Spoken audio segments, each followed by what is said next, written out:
নমস্কাৰ ছাৰবাইদেউসকল এনপিএছ বাতিল কৰি ওপিএছ অৰ্থাৎ পুৰণি পেঞ্চন পুনৰ প্ৰৱৰ্তন কৰাৰ ওপৰত চৰকাৰী কৰ্মচাৰীসকলৰ বাবে শেহতীয়াকৈ এটা ভাল খবৰ প্ৰকাশ পাইছে।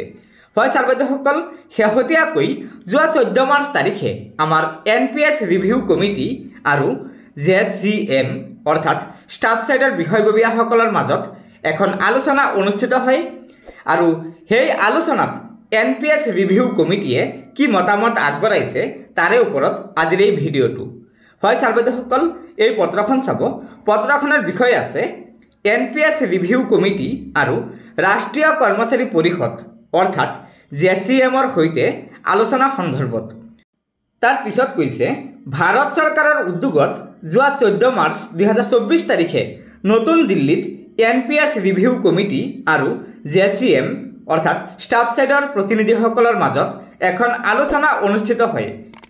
পেঞ্চন পৰ্যালোচনা কমিটি অৰ্থাৎ এনপিএছ ৰিভিউ কমিটিৰ অধ্যক্ষ অৰ্থাৎ আমাৰ বিত্ত বিভাগৰ সচিবে ষ্টাফ ছাইডৰ প্ৰতিনিধিসকলক কমিটিখনে এতিয়ালৈকে গ্ৰহণ কৰা বিভিন্ন পদক্ষেপৰ বিষয়ে অৱগত কৰি প্ৰতিবেদনখন চূড়ান্ত কৰাৰ বাবে গুৰুত্ব সহকাৰে কাম কৰি থকা বুলি জানিবলৈ দিয়ে।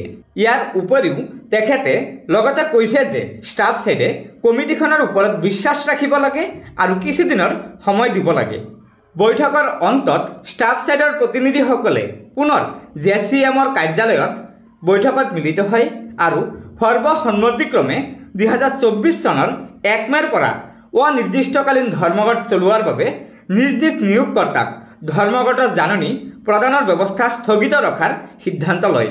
হয় ছাৰবাইদেউসকল, পুৰণি পেঞ্চন পুনৰ প্ৰৱৰ্তনৰ দাবীৰে আমাৰ ৰাষ্ট্ৰীয় কৰ্মচাৰী পৰিষদে অহা 1 মে 2024 তাৰিখৰ পৰা দেশজুৰি হৰতাল কাৰ্যসূচী গ্ৰহণ কৰিছিল। অৱশেষত আমাৰ এনপিএছ ৰিভিউ কমিটি আৰু জেচিএমৰ প্ৰতিনিধিসকলৰ যিখন বৈঠক অনুষ্ঠিত হৈছিল সেই বৈঠকৰ সিদ্ধান্ত মৰ্মে সেই হৰতাল কাৰ্যসূচী কৰ্মচাৰী পৰিষদে স্থগিত ৰাখিছে। আনহাতে এনএমঅপিএছৰ প্ৰতিনিধিসকলে সমগ্ৰ ভাৰততে ভোট ফৰ ওপিএছ প্ৰচাৰ আৰম্ভ কৰিছে। পুৰণি পেঞ্চন পুনৰ প্ৰৱৰ্তনৰ বাবে বিভিন্ন ৰাজনৈতিক দলসমূহক পত্ৰ লিখিছে আৰু সাক্ষাতো কৰিছে যাতে ৰাজনৈতিক দলসমূহে নিজৰ নিজৰ ঘোষণাপত্ৰত ওপিএছ অৰ্থাৎ পুৰণি পেঞ্চন পুনৰ প্ৰৱৰ্তনৰ কথাটো অন্তৰ্ভুক্ত কৰে। গতিকে ছাৰবাইদেউসকল, এয়া নিশ্চয় এনএমঅপিএছৰ এটা বৃহৎ সিদ্ধান্ত, যিটো সিদ্ধান্তৰ বিষয়ে আমাৰ দেশৰ প্ৰতিজন চৰকাৰী কৰ্মচাৰীয়ে জনাটো অত্যন্ত প্ৰয়োজন। গতিকে ছাৰবাইদেউসকল, নিজৰ বন্ধুবৰ্গক এই ভিডিঅ'টো শ্বেয়াৰ কৰি আজিৰ এই গুৰুত্বপূৰ্ণ খবৰকেইটা জনাই দিব আৰু নতুনকৈ অহা ছাৰবাইদেউসকলে পৰৱৰ্তী সময়ত চৰকাৰী কৰ্মচাৰীসকলৰ বিভিন্ন খবৰসমূহ পোনপ্ৰথমে পাবলৈ অনুগ্ৰহ কৰি আমাৰ এই চেনেলটো ছাবস্ক্ৰাইব কৰি ল'ব। গতিকে আজিৰ ভিডিঅ'টো ইয়াতে সমাপ্ত কৰিলোঁ। ধন্যবাদ। জয় আই অসম।